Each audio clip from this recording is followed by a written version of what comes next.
Hi again, welcome back to fourth part of L'Hospital rule, that is infinity into zero form.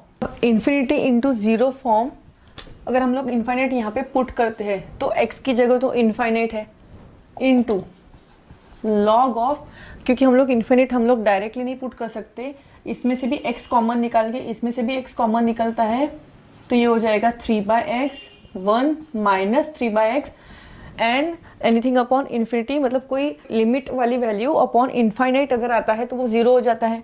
सो ये भी zero हो गया, ये भी जीरो हो गया, तो यहाँ पे 1/1 बचा, सिर्फ 1/1 is 1 and log of 1 is 0, तो it becomes infinity into zero form. And like infinite minus infinite form को हम लोग को कुछ एडजस्टमेंट करके क्रॉस मल्टीप्लाई करके कन्वर्ट करना था और उसके बाद ही हम लोग अप्लाई कर सकते थे L'Hospital रूल. वैसे ही ये भी केस में इन्फाइनाइट इंटू जीरो फॉर्म जब आता है तो हमको उसको पहले कन्वर्ट करना है. अब इसको कन्वर्ट करने के लिए एक अलग वे है एडजस्टमेंट का. जब ऐसे फॉर्म में आता है तो इसमें आपको इस तरीके से हम लोग कर सकते हैं कि लॉग की जो टर्म है, अगर ये ट्रिग्नोमेट्री टर्म है तो हम लोग उसको नीचे ले सकते हैं डिनोमिनेटर में एडजस्टमेंट करके, लेकिन अगर लॉग की टर्म है तो हमको x वाली टर्म को हम लोग अगर नीचे लाते हैं तो हम लोग करते हैं 1/x. ये ध्यान में रखना है आपको, सिर्फ ये स्टेप इंपॉर्टेंट है कि x है तो उसको 1/x हमको एडजस्ट करना है. अब इससे क्या हो गया, अगर मैं इन्फिनिटी पुट करती हूँ यहाँ पे तो यहाँ पे क्या आ जाएगा, लॉग जैसे मैंने यहाँ पे बताया था, यहाँ पे क्या आ जाएगा 0 और यहाँ पे क्या आ जाएगा 1 upon infinity that is again 0. तो ऑटोमेटिक ये हमारा फॉर्म क्या बन गया, 0/0 फॉर्म. तो इस तरीके के एडजस्टमेंट में हमारा आया 0/0 फॉर्म, जिसके बाद में हम लोग L'Hospital रूल अप्लाई कर सकते हैं. इसको हम लोग नहीं कर सकते थे L'Hospital रूल अप्लाई, ठीक है. तो यहाँ पे हमें L'Hospital रूल अप्लाई करते हैं तो limit extending to infinity, log का जो डेरिवेटिव आता है वो है 1/x. तो x की यानी पूरी ब्रैकेट है that is x + 3 upon x - 3 into इसका डेरिवेटिव फिर से करना पड़ेगा क्योंकि we are applying chain rule, that is u/v यहाँ पे अप्लाई करना पड़ेगा. तो v derivative of u minus u derivative of v upon v square upon 1 minus x का भी फिर से डेरिवेटिव करना पड़ेगा that is 1 upon minus 1 upon x square.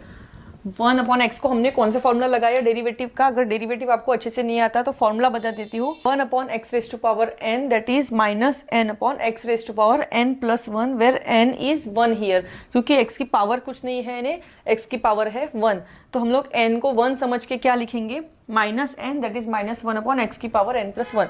और यहाँ पे भी तो सिंपल यहाँ पे लगाया u/v. नाउ एक ब्रैकेट x - 3 और एक ब्रैकेट यहाँ पे कैंसिल हो गई, x + 3 x - 3 a + b a - b algebraic formula apply किया तो it becomes a² - b² that is x² - 3² that is x² - 9. और ऊपर की टर्म क्या बन जाएगी, x - 3 माइनस x, क्योंकि माइनस दोनों को मल्टीप्लाई होगा अंदर तो -x - 3, तो x और -x कैंसिल हो जाएंगे और -3 और -3 हो जाएगा -6. और अपॉन में है, इसके अपॉन में है ये term that is -1 upon x², limit extending to infinity.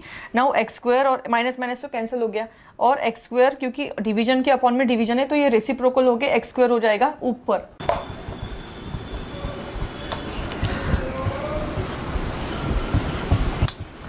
तो ये हमारा हो गया एक आंसर यहाँ पे आ गया.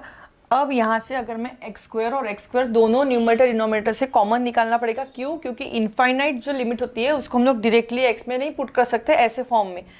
तो हमको, अगर आपको लिमिट के कॉन्सेप्ट्स अच्छे से क्लियर है तो आपको ये ध्यान में रखना है कि इनफाइनाइट लिमिट आपको डायरेक्टली नहीं पुट कर सकते. तो ये बन जाएगा 6x² अपॉन दोनों में से x² कॉमन निकला तो यहाँ पे बन जाएगा 1 माइनस 9 अपॉन x². यहाँ पे x² हो गया कैंसिल और इनफाइनाइट हम लोग पुट करते हैं तो यहाँ पे आ जाएगा 6 और यहाँ पे आ जाएगा 1 माइनस 0. क्यों, एनीथिंग अपॉन इनफाइनाइट इज 0 और इनफाइनाइट का स्क्वायर इज इनफाइनाइट.